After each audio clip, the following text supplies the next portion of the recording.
So today we're announcing 43 new cases of COVID-19, bringing the total number of confirmed cases in Nova Scotia to 517. Currently, we have 10 individuals in hospital, 4 of those in ICU. Today, 124 people have recovered and can be considered to have their COVID-19 infection resolved. We've had 16,755 Nova Scotians tested with negative test results. Yesterday, the team at the QE2 Microbiology Lab hit a new milestone, processing 1,476 tests in a single day. This is a significant achievement and speaks to the leadership and the dedication of all the individuals on that team. And so I really want to, again, echo my thanks to them, as well as to all my colleagues in public health who do the follow-up on all the positive tests that come from that volume of tests in the laboratory. I'll speak to more on this as we get into the modeling piece. The last thing I'm going to say now is that we are well aware of the new testing technology that has been approved by Health Canada. That test has yet to be validated in the real world and out on the front lines. That process is underway to do that, led by the National Microbiology Lab, and we will have some test kits to do that validation. I want to emphasize that point because it's being promoted as this test is ready to go and can be used everywhere. Before we figure out where it's best to be used, we have to make sure it's a valid test, and that work will begin soon here in Nova Scotia as part of a national effort. So we'll start with looking at that is the slide of what we call our epidemiology curve, epidemic curve. So we're cases over time, cumulative cases over time, and as of today we have 517 cases. So this is where we are today in Nova Scotia. The next slide gives us a breakdown of cases by a community health network. So it's an indication of the number of cases in various parts of the province. I want to draw your attention to a couple of points there that clearly we expect to have the largest number of cases where we have the most significant population. But we know there's two things going on that are, as you've heard me talk about in the last few days, which are really driving the epidemiology of COVID-19 infection in Nova Scotia. We have a significant number of cases happening in communities in the East Dartmouth area. And out of the 43 new cases we report today, 14 of them are from those communities. We're working closely with those communities to provide the necessary testing strategies. We're continuing to test in one of those communities, and we're opening up new assessment centers in 2 other communities in the East Dartmouth area. And along with that, the testing, we are then bringing in the necessary supports that some of these communities need to ensure that individuals who are test positive can isolate safely and their close contacts and then be quarantined in a manner that's safe and that we can minimize the spread within those communities. So there's a comprehensive supports from the health system and across government to these communities as we work diligently with them to get a handle on the outbreak of COVID-19 within these communities. The other piece that's you've heard us talk about that is kind of an area of concern is our long-term care facilities. And one of our long-term care facilities, Northwood, they've been very open about this. Of the 43 cases that we're reporting new today, 13 of those are from Northwood. I'm pleased to be able to say I had a conversation with the director at Northwood earlier today. They have all the right steps in place. We continue to see a lot of cases, but that's because they're doing a lot of testing.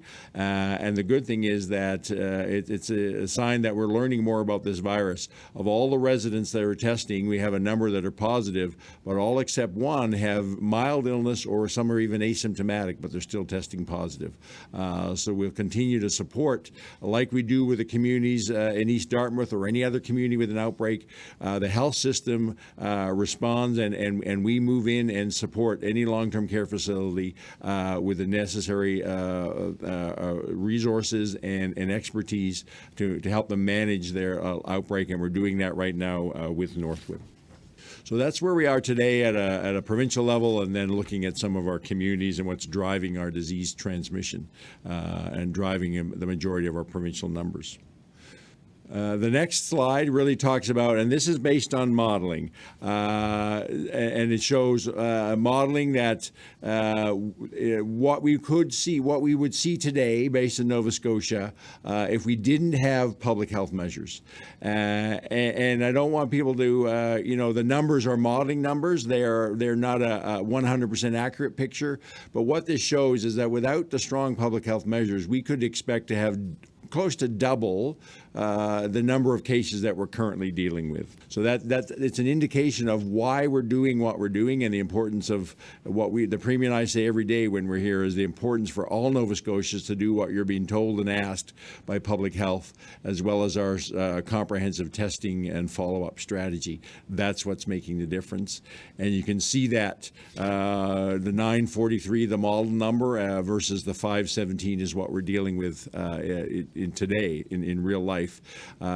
This is why we say, I said yesterday, that we're really seeing signs that we are flattening the curve. We still have COVID-19 here. We're still having impacts, but far less impacts than we would see if we weren't doing the necessary public health measures and the testing and case and contact follow-up strategy. I now want to move that, projections that over time what we may see. Again, these are modeling numbers. I don't want anybody to stick and hold us to the actual number that you see. There's a number of parameters that go into modeling, but it's a good estimate that you can see projecting out to June 30th. If we stick with strong public health measures, including social distancing, we can have our total cumulative caseload by the end of June would be estimated to be around 1,500 cases. But you can see the steady progression of that curve. There are no steep peaks within that curve. If we do the same modeling and remove the impact of any of the strong public health measures, what we see is a almost 5 to 6 times greater number of cases, upwards of well over 6,000 cases, and a much steeper curve or slope to the curve. So again, showing the impact projecting outwards over the next 2.5 months of where we'd be with and without the strong measures that we are putting in place. So what we are doing, what you are all doing together is making a difference. Those are the two slides put together, that difference, where we could be with adhering to our strong public health measures on the bottom, the 1,500 or so, and where we might be if we didn't have these measures, or if we significantly loosen things up. We'll be upwards of 6,000 cases. The next slide, these two show the impact of hospitalization. And again, this first set is based on having strong public health measures in place. So you can see the dark blue curve is all hospitalizations with a peak in there, and we haven't given it a date because it's hard to really truly estimate that date. But at a peak, the total number of hospitalizations we would have at the peak would be 35. And then about a third of those hospitalizations would be people in the ICU. So again, we can see that there's a rise and then a fall, but that peak would be, or I said, that around 35 hospitalizations at the peak of the curve. If we then project what that same curve would look like without strong public health measures, the peak of the hospitalizations is upwards of 85. Still about a third of those in ICU, but our ICU at the peak beds would be about 30. So we'd have more than double the number of hospitalizations based on the modeling, the difference between having good public health measures and having limited or no public health measures. Again, a significant difference on the impact on our healthcare system by the measures that we have in place and need to continue to have in place for a number of weeks to come yet. So what is the impact? I'm going to finish off by talking a little bit about our testing strategy, because along with the strong public health measures, are the other part of the Nova Scotia, the necessary Nova Scotia response, and what we need to keep doing and doing well to have the minimum impact of COVID-19, as we've outlined in this presentation. As you've heard me explain over the last week or more, we have greatly expanded our testing capacity as well as our testing strategy, testing more and more Nova Scotians.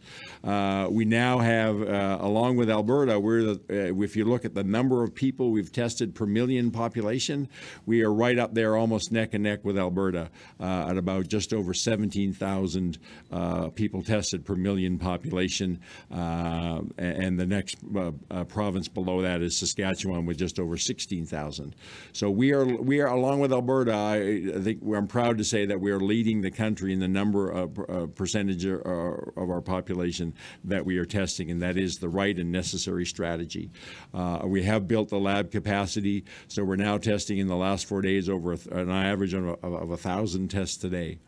And again, that testing is necessary. We have anywhere between 2 to 4% of our tests every day are positive. That means anywhere between 96 and 98% of our tests are negative.